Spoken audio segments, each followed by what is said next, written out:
Good evening. I'm so happy to be back for our second conversation about retirement and making good decisions. I'm joined by a terrific panel this evening. First, Anne-Marie Tabor from the Pension Action Center at the University of Massachusetts, Boston, which answers questions from people who want to know what would be best for them about retirement. I also have Jeff Sanzenbacher from Boston College. And I'm so glad to be with you because I worked with your mother. She's raised value to this day. 30 years ago in Maryland, and I have such fond memories of us working on community service together. Josh Deitz, I'm so glad to work with you as well. You're an incredible expert on retirement, and you also at one point worked in Maryland. Yep.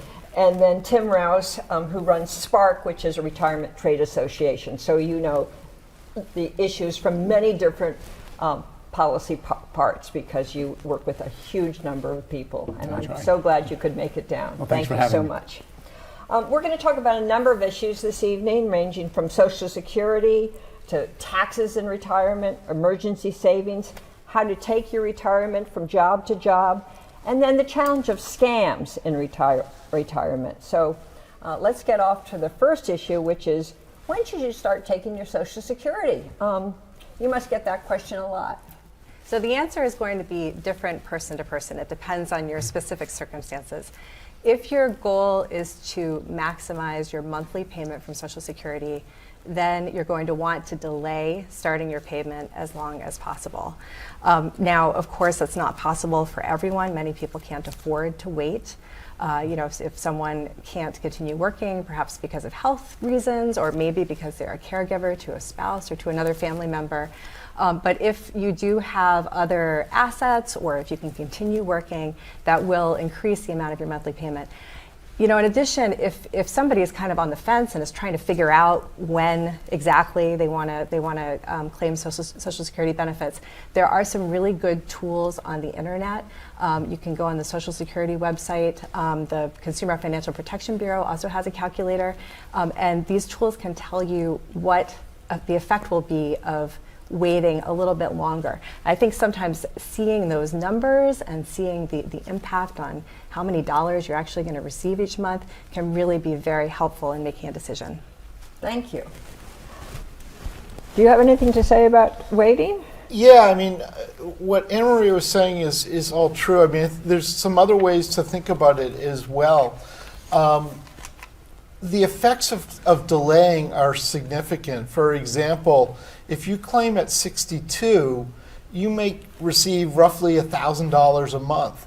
But if you were to wait till age 70, that could be as $2,000, a little bit more than $2,000 a month. Mm-hmm. And if you sort of think about just the basic math behind that, that's 8% increase per year.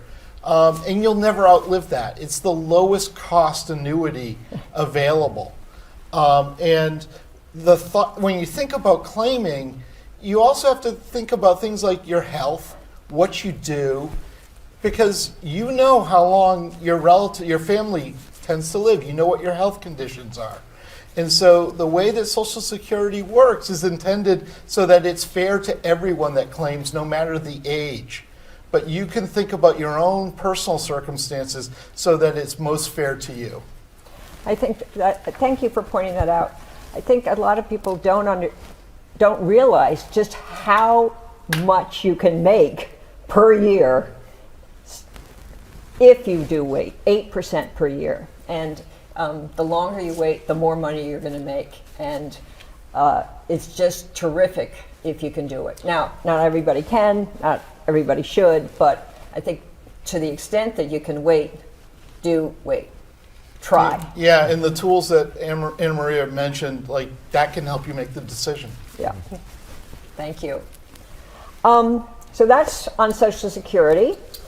I think a second issue that we thought would be useful to talk about are taxes and retirement. Half of Americans, as we know, don't have anything saved for retirement, but half of all Americans do have something saved for retirement. And some people don't realize that there are rules around taxes and retirement. You've looked into that a lot. Do you want to tell us Sure, about what the sure. So- taxes are? Whenever you withdraw funds early from your 401k or other type of defined contribution plan, you're charged a 10% penalty, and you also need to pay the income tax for that year of the withdrawals, since they were all pre-tax dollars. So, in short, if you withdraw money from your retirement plan, you're going to. And you say early. What does early mean? Any time before 59 and a half. Okay. Is considered early under their IRS code. And then you're also required to take money out beginning at age 72. That's called a required minimum distribution. And if you don't take it out at that age, then you'll also be charged a penalty of 50% on the amount that you didn't take out. So you got to be very careful when you're looking at taking your withdrawals. I'm just curious, how do most people learn about what is called the RMD? How do you find out about such things? Well, most of our members, and our member firms are all of the large financial services organizations that are managing these accounts today, they provide education to their participants. They will communicate to the participants if they're separated from service and they're approaching their required minimum distribution date, they will notify them. Thank you. I think one of my questions is one of the issues that we're going to get to later is that people don't know where their accounts are sometimes. So, Anne-Marie, you must come across that. What happens when you're not even sure how much you have in a retirement account? Right. So there are a lot of people who have sort of lost contact with their retirement account provider. Sometimes they're called missing participants. And their provider doesn't know where they are, and in some cases they may not know where their account is because employers, they go through mergers, they may go bankrupt, plans merge, your 401k plan may merge with another plan, and so you may reach a point where you need to access that money and you don't know where it is. I can tell you a story about somebody who had this problem. A nurse who contacted our office. She was in her early 60s. She'd been planning to continue working, and she had to stop working because she was diagnosed with cancer. She, at that point, sort of took stock of her finances, and she had 3 retirement accounts from jobs that she had worked at over her career. They were at different hospitals. And so each of the accounts was relatively small, but together it was a sizable amount of money, and she was planning to tap into that to support herself while she was going through treatment. The problem was that even though she had old statements from each of those accounts with the account number and with the name of the company that was the provider of that account at the time that those statements were sent out, she couldn't locate the accounts. They were no longer at those companies. Her employers no longer at the hospitals? They were, yeah. Well, the hospitals. There have been so many mergers in the healthcare industry. This was someone in Massachusetts, but around the country, there have been so many mergers. It makes it very hard for people to track down their retirement accounts because it's not just a question of calling up your old employer and saying, "Hey, where is my retirement account?" Because your old employer may not exist anymore. There also could have been a merger between financial institutions. And so now your money is held with somebody that you had no known relationship with. So we were talking about the taxes. What does the IRS say about that? Well, first of all, so there are a number of issues that I think you've raised. One, she doesn't have her retirement. And 2, the IRS doesn't have its taxes. Correct. And so, I mean, I shouldn't be laughing about this, but it's a big issue. It's a big issue for our members because our members, and Anne-Marie points out, missing participants is a big problem. We as our record keepers oftentimes will know that someone is going to be a missing participant years down the road because we start to do mailings out to them and we get the mailings returned. But there's no way for us to find out where they went. And oftentimes the employer, they've lost track of them or they've separated their relationship, so there's no help there.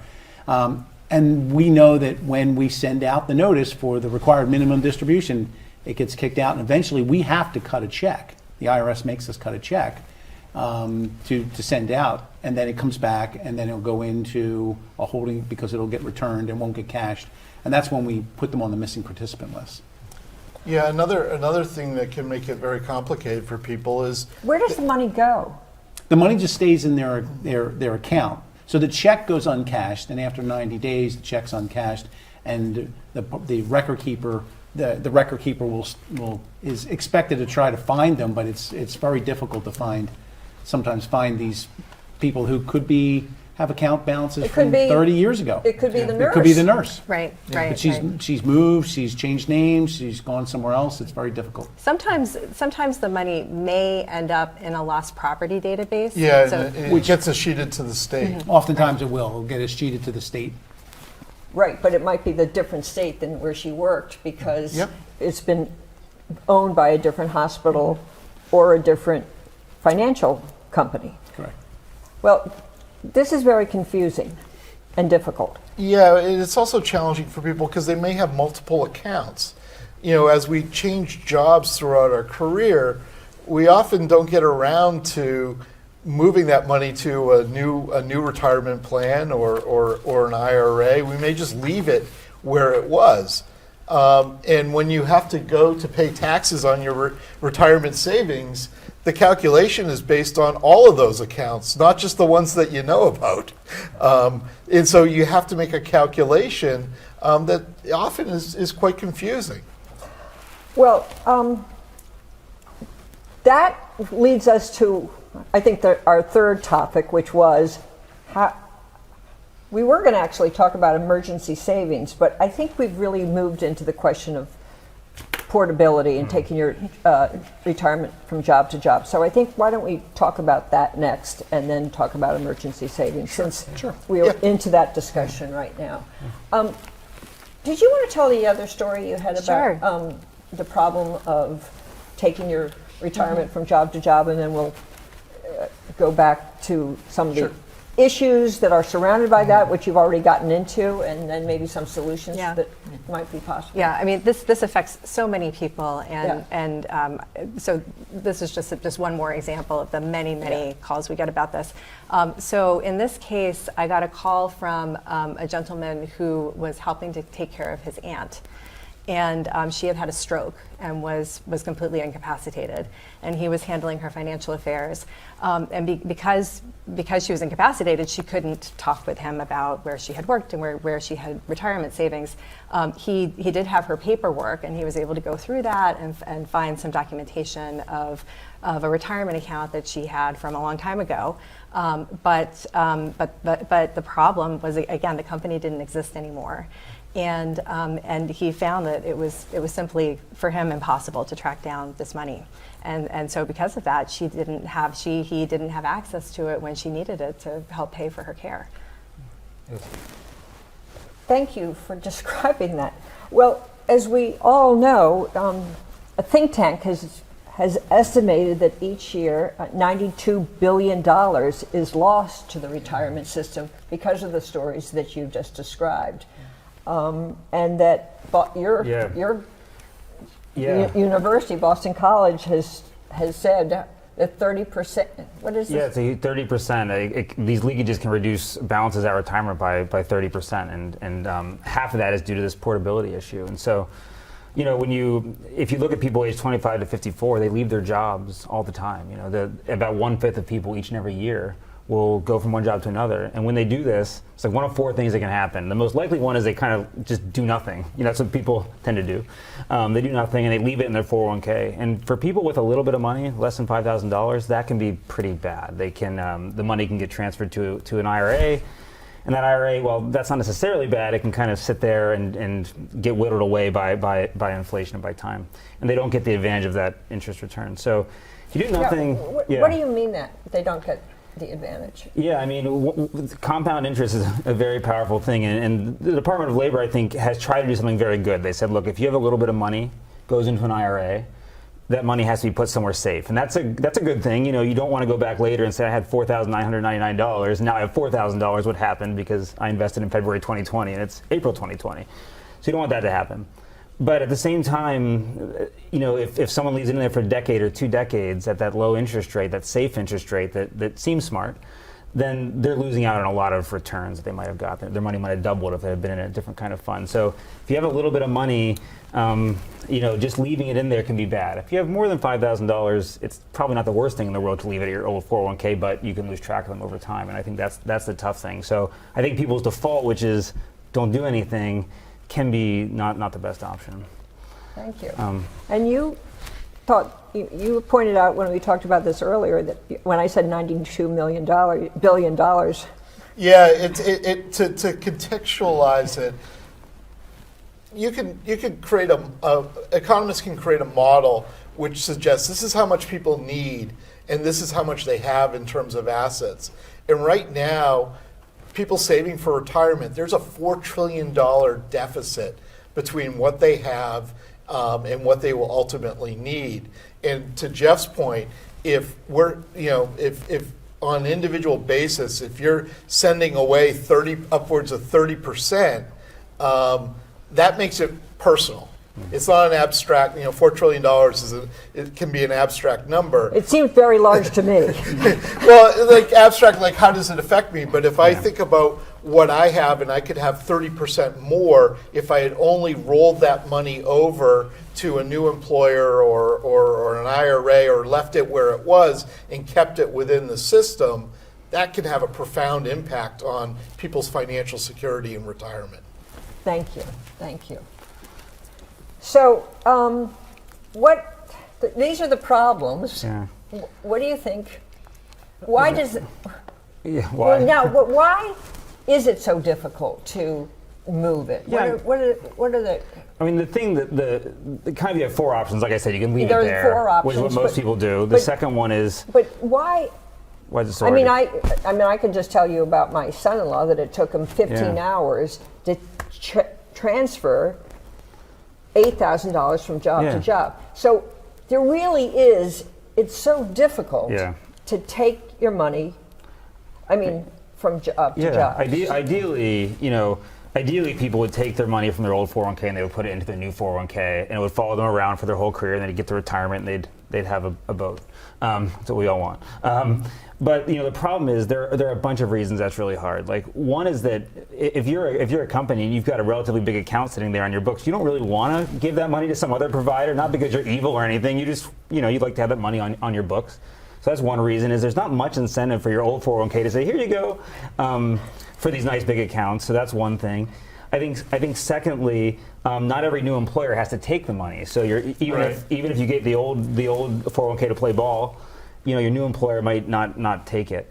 And then lastly, and maybe most importantly, like it's difficult. There's a lot of paperwork for people to do. Not a lot, but like 15 pages of paperwork, and that can be a barrier. It's one thing we've learned from 2 decades of research on this topic. It's that make it easy, make the default the right thing. And so if the default goes from your old 401k to your new one, then that's what people would do. But the default right now is for nothing to happen. Yeah, and the other thing too is like, in order to make it easy, what's easy for some isn't easy for all. Yeah. So if you don't, we would all love for it to be completely electronic. But if you don't have access to the technology to do that, then you're essentially making it even more difficult.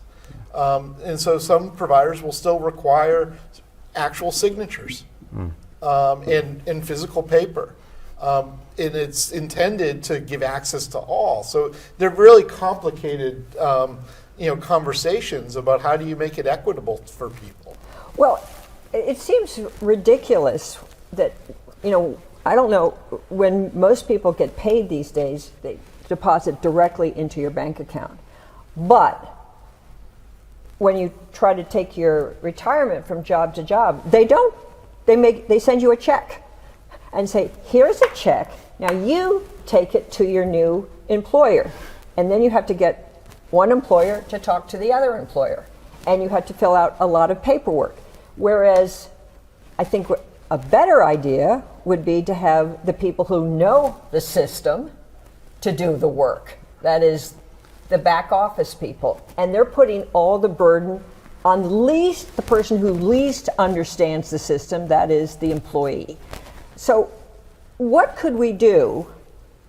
This is your area. It is my area, so I don't mind taking this. So, and Jeff's made a great. He's actually described it very accurately, and it really does come down to the fact that a lot of the financial services companies that have been servicing you and have been your vendor, Yes. Want to keep you as a client, particularly if you have large account balances, and oftentimes if you're happy with them, they want to make sure that you stay with them. The other concern too is that you don't want to make it too easy for money to move. We see, and we'll talk about some financial scams later on. So there's obviously, this is a lot of money, and it's probably the second largest asset most people have, other than their homes. So allowing people to quickly move money too easily can also have a very significant downside. But there. When it comes to the de minimis accounts, there are efforts underway now to make the de minimis accounts move easier. And Jeff pointed out too the power of compounding. It's those small account balances that build up over time, and people don't really think of them as, oh, it's $5,000. What's that going to mean? Well, it does. It means a lot 30 years down the road. So Yeah, I would just add, even those who are fans of Latin, de minimis in the marketplace just means less than $5,000. thank you. I was going to say, and one thing that's really hard is that the people with less than $5,000 are probably maybe lower income people, maybe not making a ton of money. Those are the people that also move jobs the most. So like it is this kind of like compounding problem where you have a small account, then you have another small account, and so I think that solving that problem is really important. Yeah, and the effect on people who take amounts less than $5,000 as cash is profound, because not only do they have to pay income tax on it, but they're charged a 10% penalty on top of it for taking a distribution prior to age 59 and a half that Tim mentioned earlier. And I've mentioned before, it's always a good idea to have an IRA, because if you are laid off or terminated and you're in between jobs, it's good to have a place to put that money so that it's not cashed out for you. You're not just sent a check. You can direct it into your IRA, and it can continue to compound and build up for you. So let me just ask you, you're talking about an individual, let's talk about an individual who goes from from job to job. They stay a short period of time. They have one IRA from, let's say, one company. If they go to the second job, can they take the money and put it in the old IRA? Into the old 401k? No. Now remember, remember you said that they can put it into an IRA. So I worked at ABC Construction. I had less than $5,000. They put me in an IRA. I go to DEF Construction. Again, less than $5,000. They want to put me in an IRA. Can I put that in the same IRA? Yeah, I think you'd want to start your own. Yeah. Anyway, sorry. Yeah, well, so you can, if you have an IRA, yes, you can roll over the amounts from your employer-sponsored retirement account into the same IRA. Does that second employer make it easy to do that? It is generally, it's easier to roll money into an IRA than it is to move the money into a 401k at your new employer. Right. I'm asking you this because we talked earlier about how sometimes the employers have a particular view about which IRA they'd like you to be in. Well, sometimes if you don't specify that you have an existing IRA account and you have nothing, then they will oftentimes work with and if it's below 5,000, they'll work with a vendor that they just set up for you and put it in. Because they know vendors. Well, they work with that vendor and they'll move it in. And there is a number of my members who have started to work with a group that allows them to put that in a holding account, this IRA holding account, and then if you find a job somewhere else and you happen to be in their network and they find you working somewhere else, they will transmit it to that new employer for you. So, great. I'm just trying to understand if somebody does put into an IRA, if it's easy to put all the new money, all the low income into the money. Because this is the group who's losing $92 billion. A lot of that lost money, I think, are under the $5,000 accounts. So I'm just trying to figure out what can be most helpful for them. A couple things I would add is it's important for the consumer to really inform themselves about where they're moving the money, make sure that they understand what the fees are that they're going to be paying to move the money into this new account. Because if you pick an IRA with higher fees, that can really have an impact over the years on the amount that you're able to save. And then the other thing to mention too is that if you know that you're rolling over your small account into another retirement account, that's one thing. But some of these accounts get rolled over without people knowing that they're getting rolled over, Right. Because going back to this missing participant problem that we were talking about. And that's why it's so important for workers to really keep tabs on what's going on with their old retirement accounts. Make sure that if you move, that you share your new address with the company that has your retirement accounts.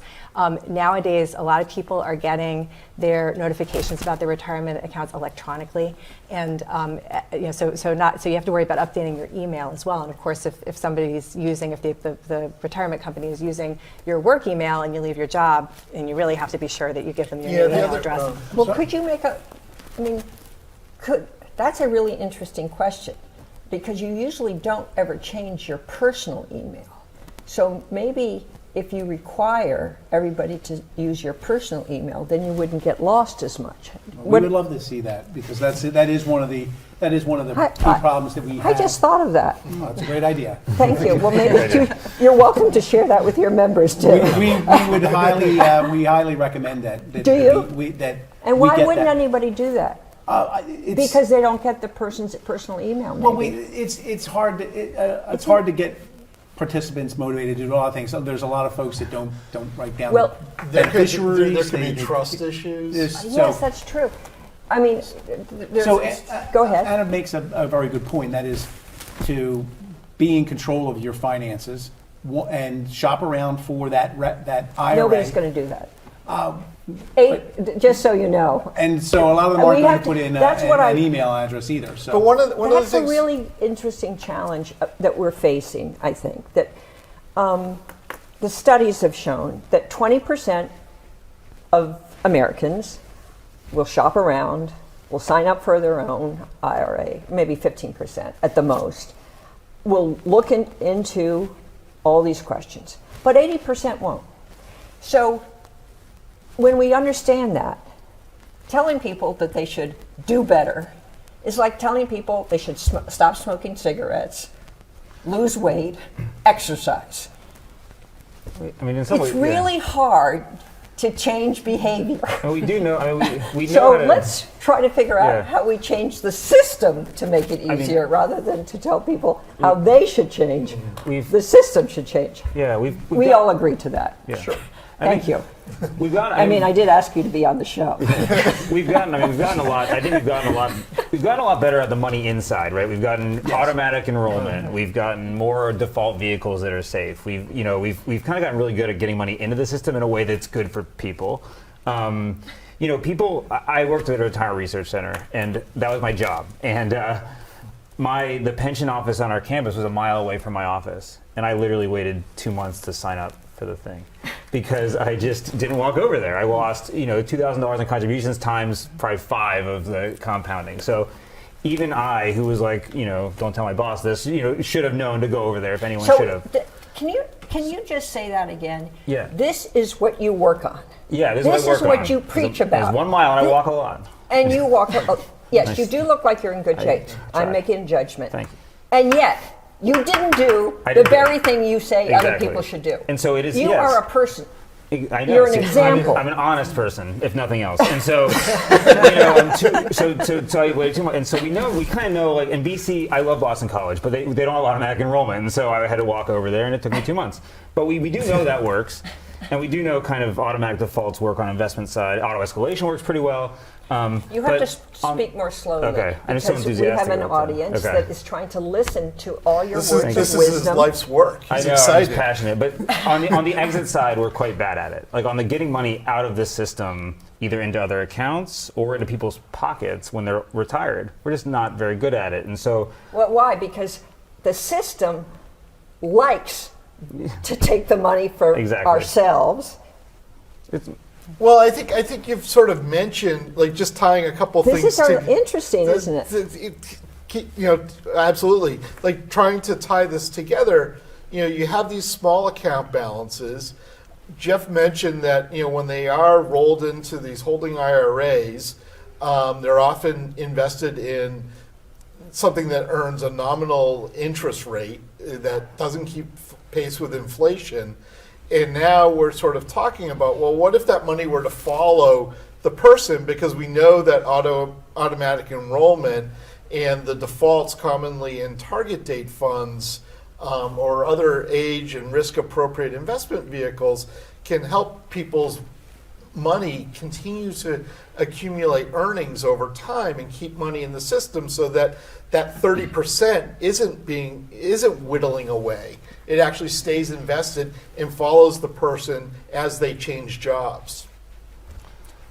Well, one of the things, Jeff, you had mentioned was, the money getting out of the system. That's one of the reasons why we have the required minimum distributions, because the government is encouraging you to save for retirement and gave you a tax benefit, but they didn't waive your taxes, so Yep. they want to get their taxes. And so that's why we have the required Yeah. minimum distribution. One of the things, though, I think Anna mentioned it's hard to get people to focus, and Kathleen, you said the same thing. I think in your prior life, I think it was your organization came up with this an interesting fact that amount of time that the average American spends planning their vacation compared to the amount of time they plan their retirement, and it's drastically different. Yeah, I mean, another thing to just sort of think about is like the financial services industry can do a lot of things. You can invest in ways that help people accumulate wealth, but the one thing it cannot do is manufacture time. And as Jeff sort of underplayed it a little bit, but the effect of compounding returns is just profound. Every month I give a retirement planning webinar. I'd like to do it in person someday, to people that are dealing with job change. And one of the things that we talk about is what would happen if I invested, this amount of money over a 20-year period, starting at age 21, and I just stopped. And then I take another scenario where I invested the same amount of money, but I started at age 47.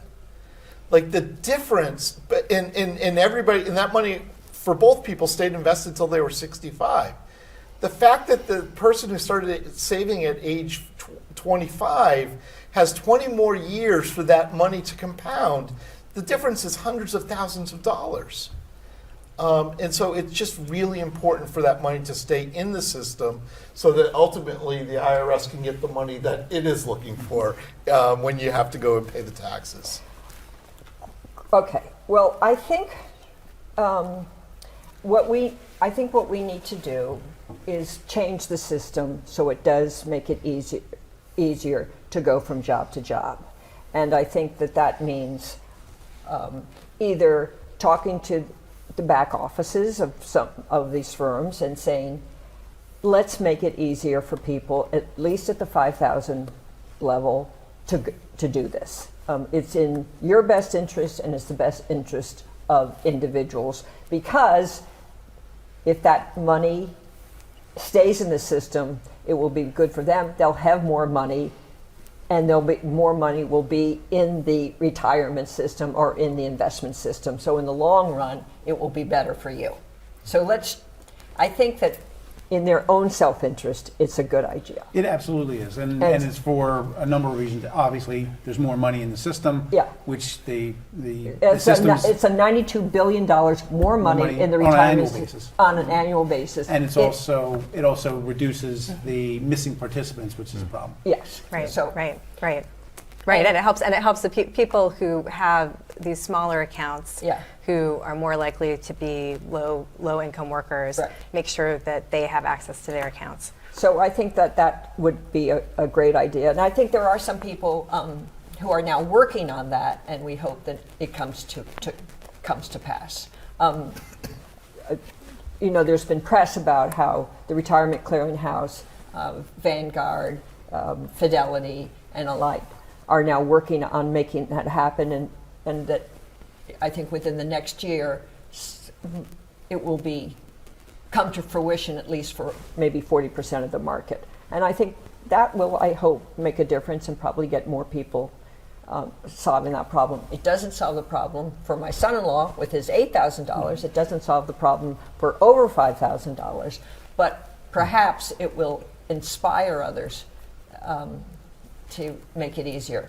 It is in this age where we have technology that should be able to get people to talk to each other. It would be great. I say this knowing that when I was lieutenant governor, I had a hell of a time. I don't even know if I should swear, but it was really irritating for me to get the Department of Education to talk to the Department of Health, to talk to the Department of Juvenile Justice. Even though they were working with the same young people, they didn't want to share their technology, which would have made it much easier. And I was the lieutenant governor, and they still didn't want to pay attention. So I know that this is difficult. I speak from experience. You know what? I'd like to change the subject for a minute. I wish I could hear what people who are listening have, if they have any ideas about this. But I'd like to change the subject a little bit and talk about the value of emergency savings, because what we've seen, I believe, is that, and you raised it when you said people are using their retirement accounts for savings, and the penalties on it are extraordinary. The idea that you get in trouble, you say, where is my money? And you go to your retirement account and you get taxed when you take the money out, and you get penalized. So is there another answer? Yeah, I mean, I think one of the things that we don't talk about a lot, but for many people, in addition to a savings problem, a retirement savings problem, people have an income problem. And when they run into trouble, the greatest source of liquid assets that they have easy availability to is their retirement savings. And, a couple of years ago when the coronavirus, first came on, to affect us all, Congress was very aware of the problem and realized that people needed financial help. And so they allowed access to retirement savings. And they gave some special provisions to people if they were affected by the coronavirus for accessing that savings. They waived the 10% penalty. They also allowed for them to repay the money. And the employer that I worked for at the time, the vast majority of people never touched their savings, but those that did took everything they could, and they tended to be the lower paid, lower wage earners. And even though that money could be paid back, it hasn't.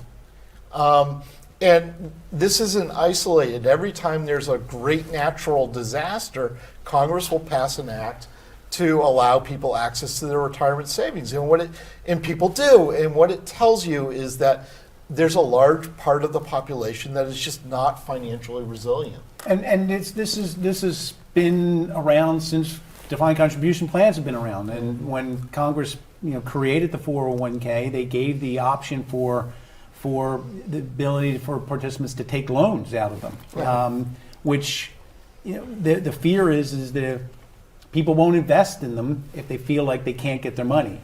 And so it's always trying to balance that I'm out. so curious about that because, as you know, when we had defined benefit plans, you couldn't get your money out. I mean, you didn't borrow against your defined benefit plan. You didn't withdraw money in your defined benefit. But it wasn't your money until you. It was, well, you can say it wasn't your money, but the truth is, you worked in the mine. You worked as a teacher. You worked as a police officer. No doubt. I mean, it Yeah. was when somebody said, literally, somebody said to me the other day, "Well, Kathleen, that was just given to you." And I said, "No, that wasn't just given to you. You earned that. It was just given. It was part of typically your pay package. It was paid to you in a different form." Negotiated typically by unions. I mean, those are usually union plans, and they didn't cover the vast majority of Americans. They were typically only covered maybe 30% of the population. Right, but So- the point is, you weren't allowed to take money Right. out, and you weren't allowed to borrow against it, and it meant, if you've ever talked to anybody now who had one of those, or a child of somebody, I'm so lucky my parents will be able to live as long, and we don't have to worry about them running out of money. I mean, I can't tell you how many people are, when they have a mother or father who has a pension, they're just so happy. And yet, somehow, we thought differently, or Congress thought differently when they developed defined contribution plans. And they could have thought, well, with pensions, people weren't allowed to take it out. So I don't know why. Again, I think it really is that they were fearful that people would say, well, then I'm not going to put money in. Yeah. And so they built that mechanism in there. Yeah. Yeah. And I think that You think that's right? Because it's well, a cultural I think question. I think the emergency savings need, whether it's through a loan or whether it's just you're able to take it out through the emergency savings process, that will hopefully be passed with Secure 2.0. You mean are you referring to a bill that's in Congress right now? It is. And we learned just last night that got attached to the omnibus spending bill, which is a good sign that it might pass. That does have a lot of provisions in it around emergency savings, which we're hopeful will pass. Yeah. I was also going to say, I think loans are not the big way people lose money out of the 401k system. I think people oftentimes typically pay them back. I think the bigger issue is when you change jobs and you take that money. And that's, I think. Well, oftentimes too, what happens with loans is if you separate from service and you have an outstanding loan, It becomes taxable income. Yeah, and people don't realize that necessarily when they take out the loan from their 401k account, that they're going to have to pay it back before they leave their job. Well, in Maryland, as you know, 14 states passed auto enrollment, auto IRAs. I mean, Maryland. I was chair of the task force that did it in Maryland, and the first $1,000 of savings does go into an emergency account, because we wanted to very carefully make sure that people did have an emergency savings. That's the first amount of money they have, and then the rest of the retirement. And I thought this was very important to do because I had gone to a lecture that described that if people think of their retirement account as separate from their emergency savings account, they won't go into their retirement account when they have a problem. Because psychologically, they now understand there's a difference between emergency savings and retirement. But if you don't have an emergency savings account, you don't have that view.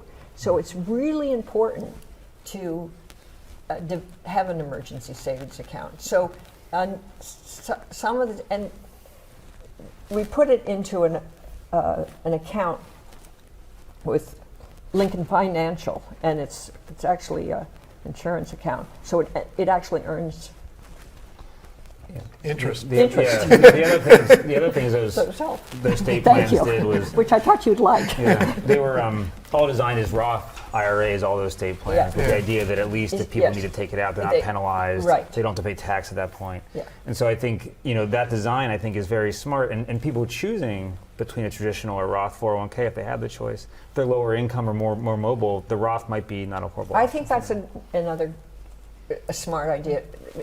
And Yep. what I think that's, so anyway, I think that's important Yeah, to and, do. and also just touching on something Tim mentioned a moment ago with the pending legislation, there's a provision that would give employers choices as to how they might help their employees develop an emergency savings fund, whether in plan or out of plan. But to touch on something Jeff mentioned, like there are things that we know work, and one of the things that we know work is payroll deduction.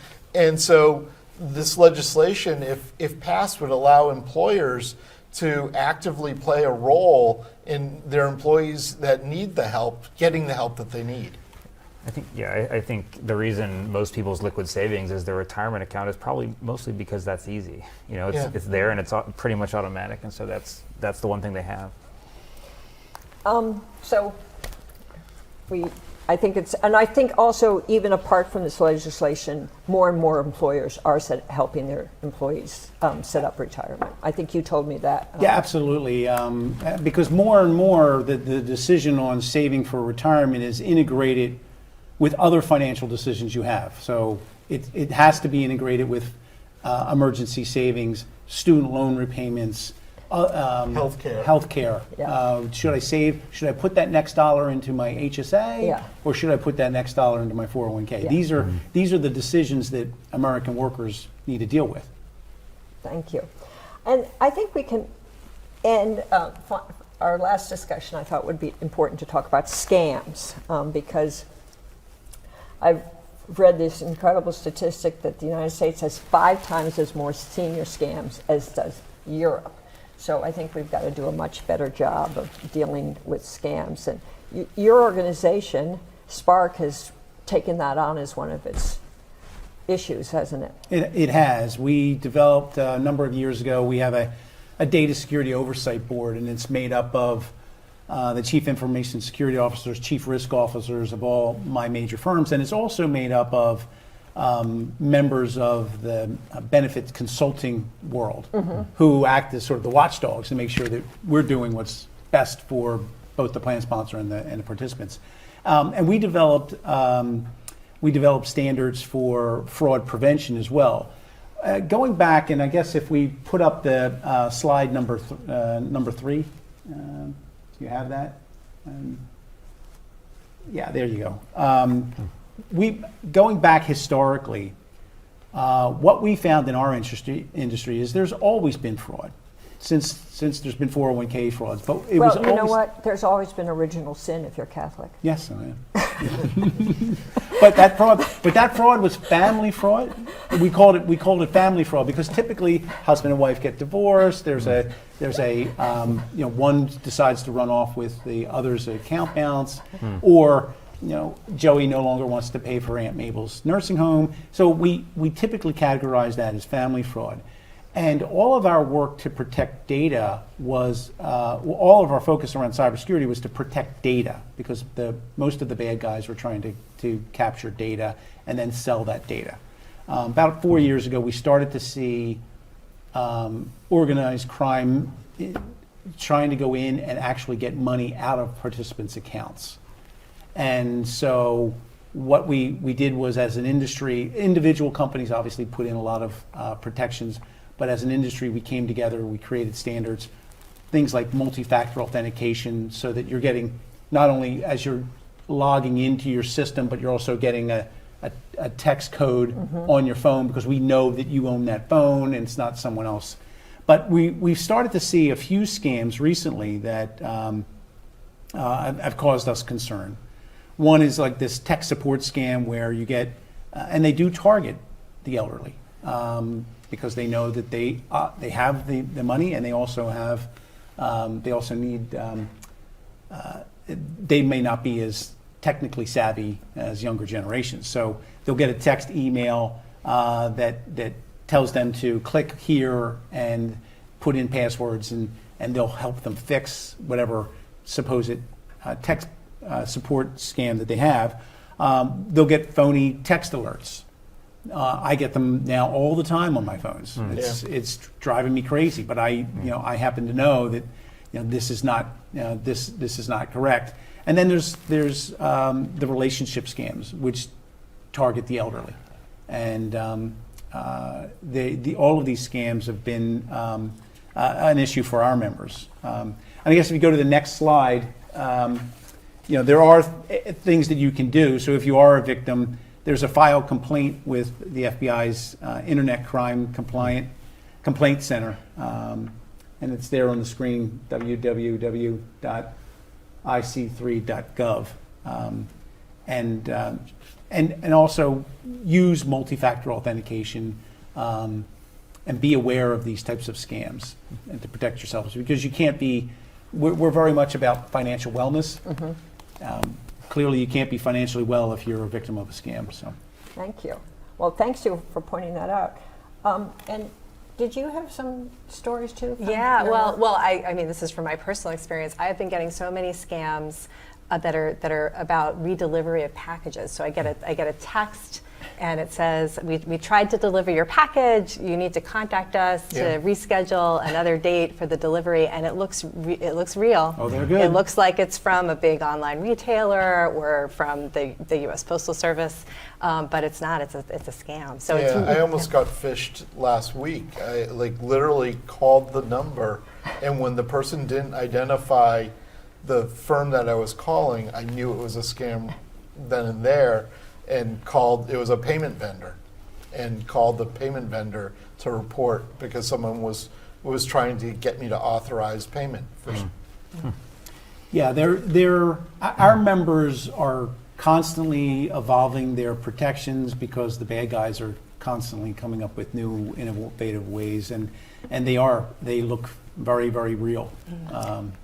One tip regarding these tech support scams that I heard is if you didn't find the problem with your computer yourself, then you should be worried that this is a scam. So you should only be seeking tech support if you know that there's a problem with your computer, you found the problem yourself, and you should go to your trusted source of tech support. For example, maybe you want to go back to the place where you purchased the device. I was actually talking with someone who runs a council on aging here in Massachusetts, and they have a tech support day where people can bring in their devices and get support from someone at the Council on Aging, which I thought was a really great idea. Oh, that is a good idea. Well, one of my favorite stories that I heard on one of our panels was from a woman who said, she tried to talk to her mother about retirement and about, planning for retirement. And their mother said, I don't want to talk to you. That's not appropriate at all. But she said, but when the phone rang, she was happy to talk to the stranger on the phone. Yeah. So, One thing. so she did. She said. So she figured out how to put her mother's phone number on the do not call list as a way, because seniors are home alone.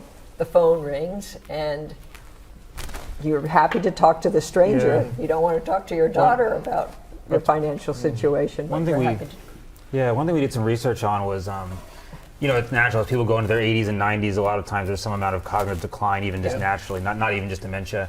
And we looked at kind of some of the struggles those people had with basics, like covering their prescriptions or paying for food, and we saw people with dementia obviously had much higher rates of that.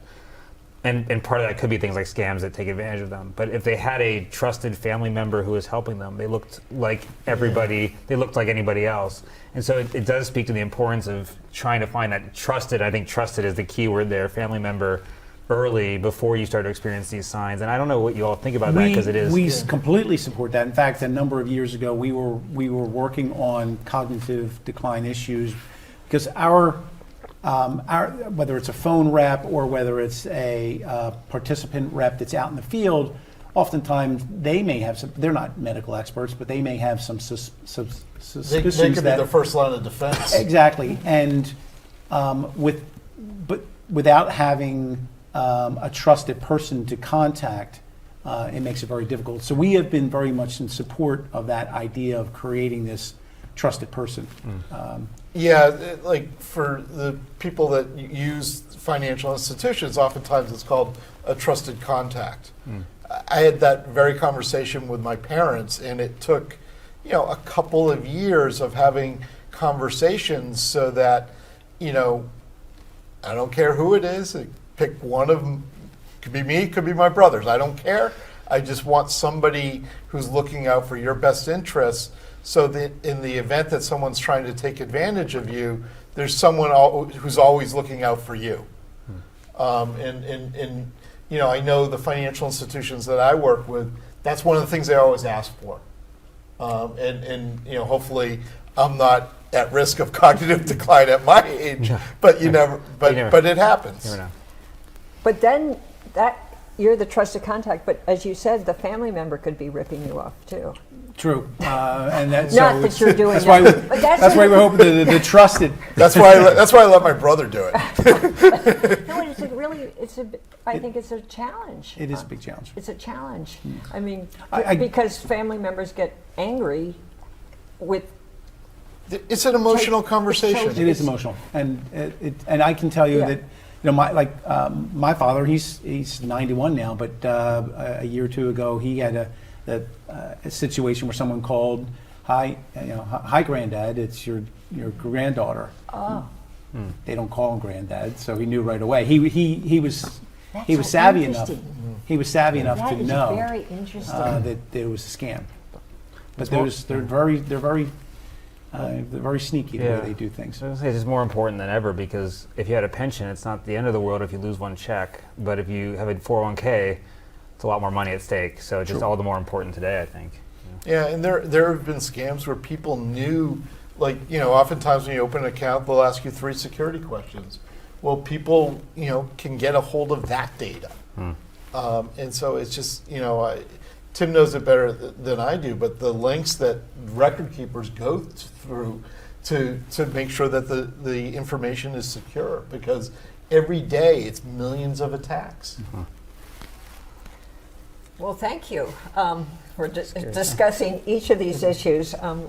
We're closing in at the end of the show, but I thought it was a great discussion. I want to thank each of you for discussing the challenges, one of when to take Social Security, the issue of taxes, not only when you're at 62, but also the challenge of please don't take money out of your account before 59. Unless you really, really need it, because you do get taxed and you get penalized. So be very, very careful about that. And then we hope that we're going to solve the problem of portability. It's huge. And what I've learned is that most Americans don't even know that it's an issue, or if they found that they have their own problem, they think it's just them. They don't even realize that it's an issue for everybody. So I'm glad that we were able to discuss it on the show. And I hope that we're really acutely aware of the need for emergency money, not just using our retirement savings. And finally, thank you for discussing what your members are doing on scams, which you've found out about it, and how we can protect ourselves. So I want to thank, this has been a great panel. You've been so engaged, and I think very, very helpful. So thank you. Thank you. you for inviting me. Yes.